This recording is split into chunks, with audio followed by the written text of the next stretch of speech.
Cordial saludo. Bienvenidos de nuevo a este su espacio de temas y problemas literarios.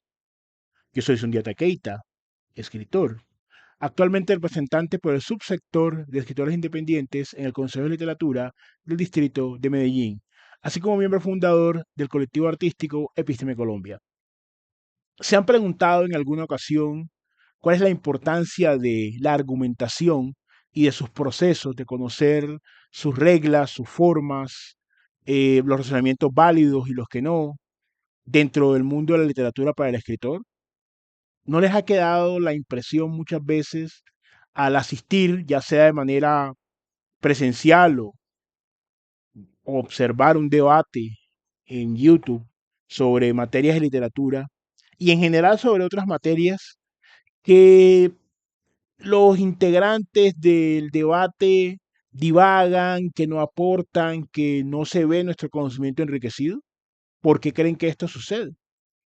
Bueno, en el episodio de hoy vamos a tratar de explorar unas causas probables y sobre todo a realzar la importancia de la argumentación para el escritor.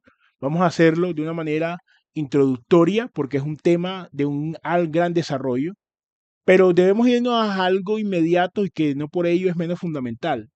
¿Qué es la argumentación? ¿Y cómo se articula en las especificidades de la literatura en el rango del discurso del escritor? Dicho esto, la argumentación es un proceso discursivo, es un proceso intelectual en el cual el argumento, que no es más que una cadena de razonamientos que sustentan en su núcleo una tesis, una opinión, eh, es una forma, por decirlo así, descriptiva, muy elemental, muy lineal de introducir el concepto, pero no por ello menos significativa ni menos útil.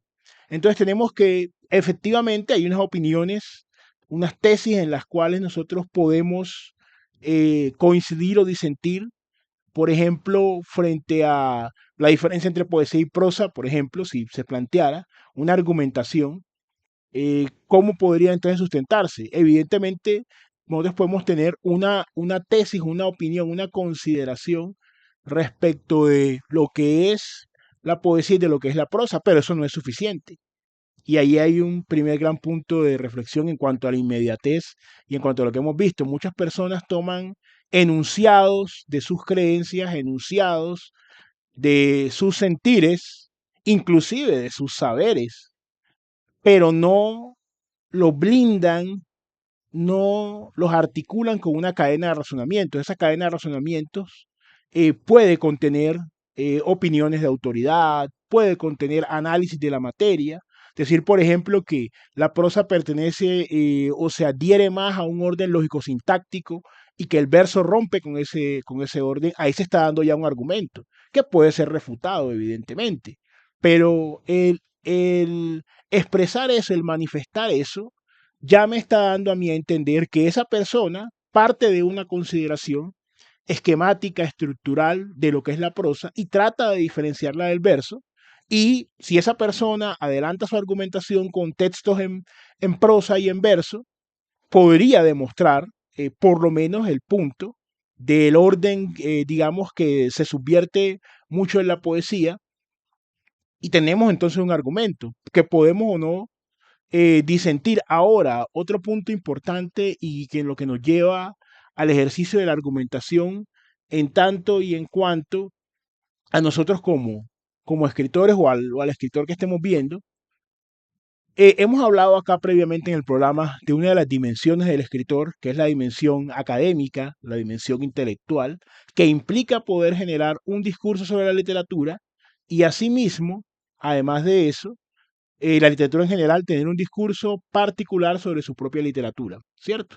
Eso es vital en el autor, que el autor tenga la capacidad de tener un discurso, de explicarnos cuál es su quehacer.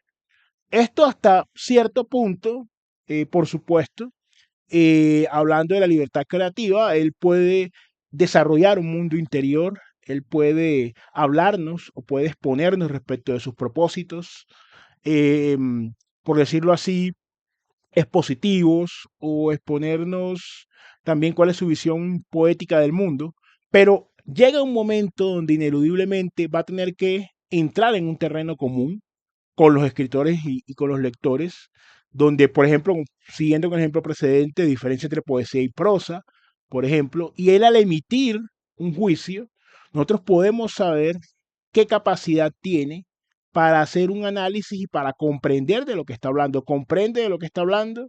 Es un poeta, pero no comprende mucho sobre la poesía. No puede dar un discurso sobre la poesía. Entonces uno dice, bueno, ¿qué clase de poeta es? Es una pregunta del todo válida, ¿no? Hay personas para las cuales esta dimensión académica, discursiva, realmente no es muy relevante, pero si ustedes, y lo hemos ido viendo un poco en el canal, investigan, muchos de los escritores han tenido un discurso y han presentado una argumentación en uno u otro sentido. Por ejemplo, lo vimos hace poco, aunque nos esforzamos en las rutinas de pronto mostramos más ese ángulo porque estamos un poco más de acuerdo con la tesis de la disciplina del trabajo duro por sobre la inspiración. También pueden, de hecho existen también argumentos a favor de la inspiración sobre el trabajo, sobre la disciplina diaria, sobre las rutinas de los escritores. Entonces vemos que siempre estamos generando esos discursos. Es importante porque eso es pertinente, el escritor o el poeta sepa sobre su propio campo de trabajo.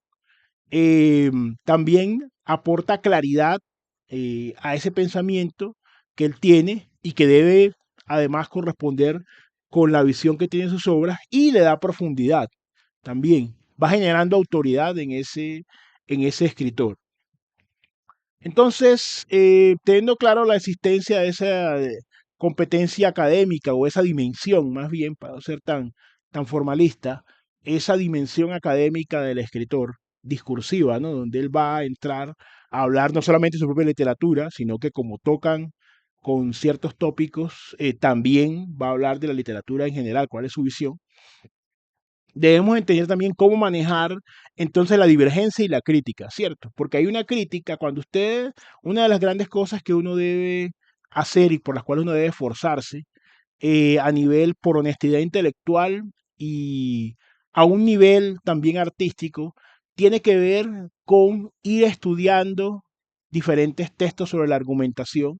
¿Por qué? Porque la argumentación, como los seres humanos somos falibles y como los seres humanos tenemos una alta carga emotiva, emocional, una alta carga además de prejuicios, eso genera un perjuicio a la visión de mundo que podemos exponer, y también genera algo muy común que se ha puesto de moda, diría yo, parte de manera muy afortunada y en parte no tanto, pues se ha analizado, que tiene que ver con la falacia, ¿cierto? Esos razonamientos tramposos, esos errores en el razonamiento que nos llevan a querer justificar una opinión, pero montada sobre una base de razonamiento que no es coherente en sí misma, ¿cierto?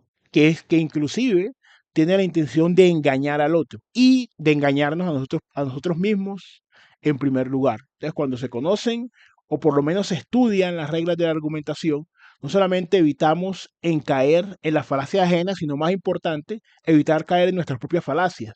¿Cierto? Porque podemos estar adscribiéndonos a una postura de una forma apasionada porque nos gusta esa línea, digámoslo, ese tipo de género, esa línea de pensamiento, esos valores que se quieren transmitir allí.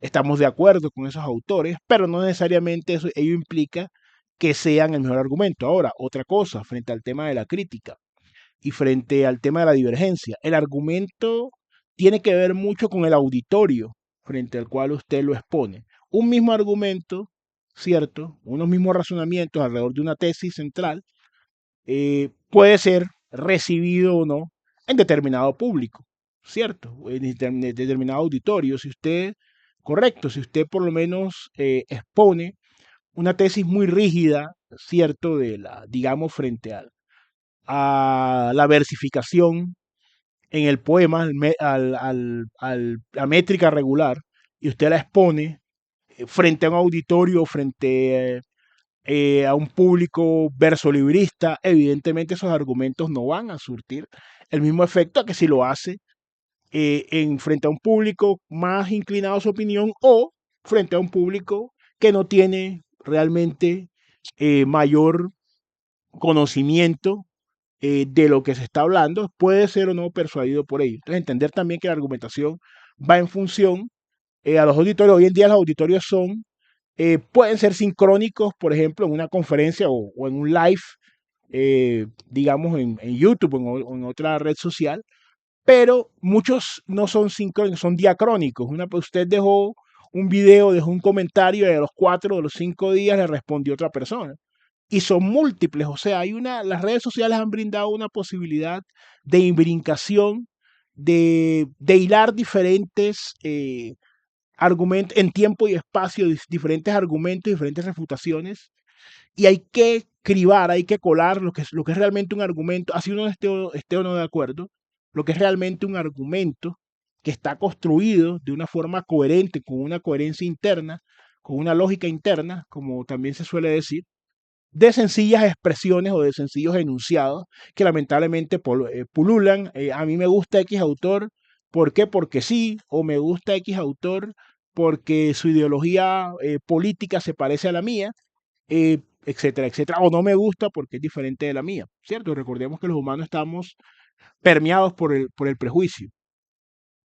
Entonces, ¿cuál es la contribución de la argumentación? Entonces, claridad, profundidad, pertinencia, conducencia, nos permite también, y diría yo que es de las más importantes, detectar las falacias en nuestro propio pensamiento y también en el pensamiento del interlocutor, porque hoy en día hay mucho intercambio sobre las visiones, se abordan diferentes temas, ¿cierto? Los temas clásicos, fondo y forma, también los temas de cómo concebir el ejercicio literario en los tiempos contemporáneos, los temas que tienen que ver con las editoriales. Uno también estamos viendo mucho eso, por ejemplo, de quienes apoyan la editorial, digamos, la autopublicación, quienes apoyan las grandes editoriales. Ahí hay un debate interesante.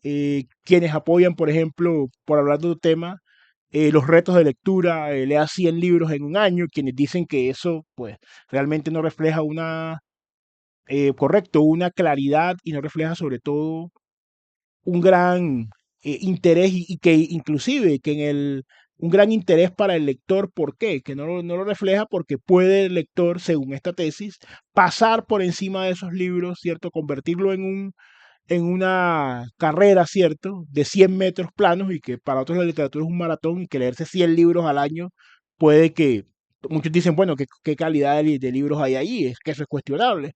Otros dicen que por el contrario es una forma de darse disciplina y de rescatar el ejercicio lector imponiéndose una meta. Ahí tiene usted, va a haber diferentes argumentos de todo tipo, ¿cierto?